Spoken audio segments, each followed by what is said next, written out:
Toure Ali. Yes, Nice having you here today. thank you for having me. No problem, no problem. So we're just gonna start off with some general questions and just come out into what you're about All and right. okay. So where are you from? I'm from Washington, D.C. Okay. Born and raised for a while. I left at 10 years old, came to South Carolina. From South Carolina, my mom was in the military, so we traveled a lot. Then came back down here at the age of 19. Okay. Okay. And now what do you do? I'm actually, my current job, which is just over broke, by the way. I'm a team lead at a collecting agency. Okay. And just basically train individuals on how to be a good collector. As far as job-wise, on my own personal time, I do a lot of community outreach, basically mentoring 13, 18. Okay. And so what do you do for in your leisure time? Like Well, my leisure time, I'm a nerd, so I like to read a lot. okay. And of course, as you can tell with this phase of mine, I've done a lot of reading. Okay. Basically, I like to help other people get out of their political dispositions. So, from economics to legal matters. Mhm. So, I like to teach the youth, especially the youth, because they're coming after us, Right. the right and wrong ways of doing things and why. Okay. So I mean, I guess we can just get into Let's get into it. I'm let's ready. get into the real Yes, questions yes, here. So why have you changed your name? I changed my name for identity purposes. Mhm. The Tory Thompson is what the name that was given to me from my mom. At birth, you were registered at the county about 4 or 5 days after your birth. Right. You have the real long birth certificate, which is the witness, which is your doctor, the informant, which is your parents, and you. On that long birth certificate, time and whatnot. Then you have the actual bond or the registered birth certificate that you get, that most of us have. It'll say at the top, registered on a few days afterwards. Right. That name is the all caps name, which in Tory counts out in all caps, which is on your IDs, car registration, things of that nature. So I didn't really identify with that name, though my mom gave it to me. I didn't really identify it as being my actual cultural name. Okay. It just wasn't sticking with me. So I changed it to Toure Ali, and I love it. It was going to be Tory Bay, with Toure Ali now, and I established that name with my nation. Okay. I mean, both are catchy. Yeah, yeah. Prince Ali. Yeah, Prince Ali. Yes. So now tell me, what is the Aboriginal Republic of North America? Yes, it's basically, we are a plebiscite. Our ancestry, our bloodline, goes back to the sheep, XI, which is actually, if you've seen the Olmec's head, the Olmec stone, with the features of a Negroid. We call it Negroid, not Negro, but Negroid features, which is the high cheekbones, Okay. large nose, lips, and whatnot. And that stone was actually found in Mexico. If you break Mexico down, it's Mexico, the sheep. They were called the sheep, Amaru, or the sheep. And basically our history has been changed and distorted.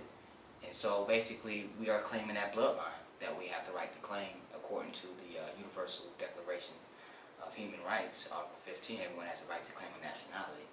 And that's the nationality we're claiming, the tribe, the Shiamaru. And honor is the actual, just the business side of our nation. Okay. So the ARNA, what are the goals? Our goals is to get everyone politically sound, economically sound, educationally sound. Basically, give everyone an opportunity to establish an identity. Because without an identity, you have nothing. You're not recognized. That's true. So, identity is a big part of establishing who you are. So without an identity, you're just gone in the wind. Just Right. air or nothing. Just a number? Just a number. Just a number. So how long have you been a part of the International Indigenous I've Society? been apart for about a year, Okay. but I've been studying the laws and the history for a while. Mhm. I just decided to join honor because I felt as though it was the best opportunity for me. Okay. And this has been going good for a while now. And what are your roles? My role is to basically enlighten others and inform them of your rights that you actually have that they don't teach you in school. To basically bring forward information to show you the true identity of yourself, because not all of us come from Africa. You know, we were here already. That's right. They just tell you come from Africa so you can detach yourself from this piece of land, and they can continue to run it. Right. So just bring that to their attention, and other things such as, you know, I'm big on the law. You know, that's one of our bugs that a lot of the black community faces is we don't know law, and how nationality and status plays a part in law. Okay, so you really find the need to, it's really important for you Right. and for all of us to identify with who we are Yeah. in some way. Right. Explain more.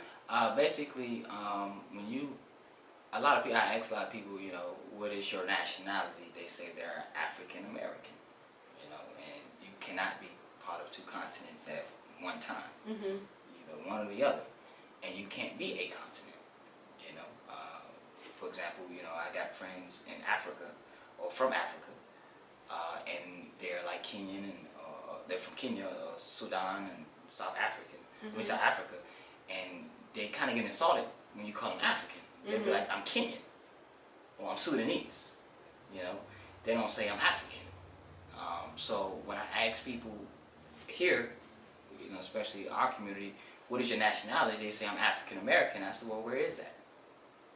You know, And they don't know anything else. They don't know anything else. Where's your flag? You know, where's your culture? Where's your language? You know, they don't have that. And a lot of give excuses because, you know, my ancestors come from Africa, now I'm in America. That doesn't make you an African American.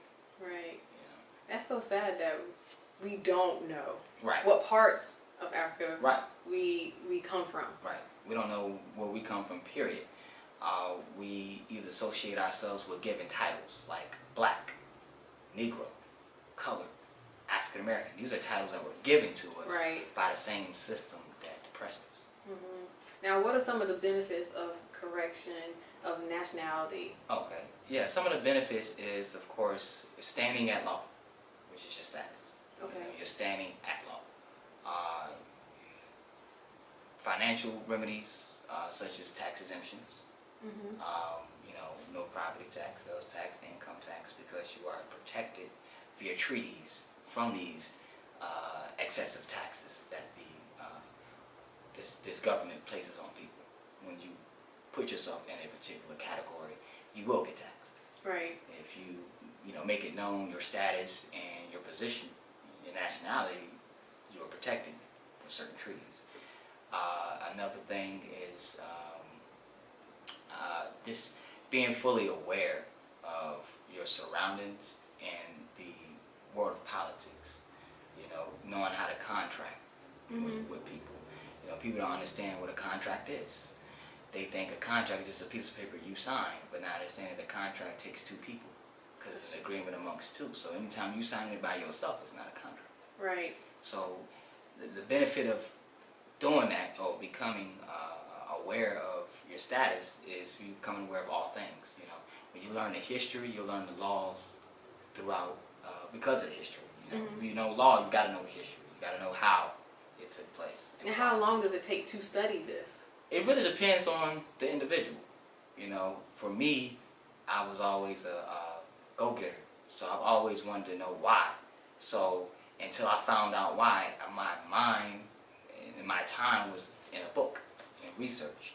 I locked myself in rooms after work for hours and go to sleep at 2 o'clock in the morning, no TV, no nothing, just cell phone, laptop, book. So it really, you know, it really depends on that person of how, you know, how much study they're willing to invest to, get to retain the knowledge and really use it. Okay. So how did you meet Mama G? Ah, good one. Yeah, I met Mama G through brother Dante. I was at a Barnes and Noble one day, and we was playing chess with one of the brothers, and he came in and he had the accessory, the culture accessories on. So let me approach the brother, and I approached him, and that's how I met Mama G. He introduced me to her and her mission, what she was doing, and I was interested in. From there, me and Mama G has been clicking ever since. So, how are you involved in her program? Yes, basically, I help her with some of the mentoring that she has, some of the community outreach, and also just teaching what I have, what I know, because I believe it's selfish for me just to sit on the information that I have and not be able to spread it. And she has the resources to do so. So Right. I believe she's a blessing, that the ancestors and energy brought us together, make me who I am today, so I can share the information that she has, because of course, one day Mama G may not be here, and we got to be able to continue to live out that legacy. Absolutely. So now tell our fans how you can be reached, all your social media information. All right. You can reach me at T Ali She Amaru. That's TALIXIAMARU @gmail.com. My Facebook is Toure Ali. I'm on and off with that, because I do fast from the media. Which is a good thing. Yeah, because those waves are not always good. That's the basic contact information for me. You also can go to governmentreparations.org. Okay. And you can check out our website, and that video gives you a brief understanding of what we are and what we do and how we do things. Well, it was a pleasure having you here with us. Thank you so Thank much. you. And for this show or any other shows, please visit I5 The Heat on Facebook or YouTube. Thank you and good night.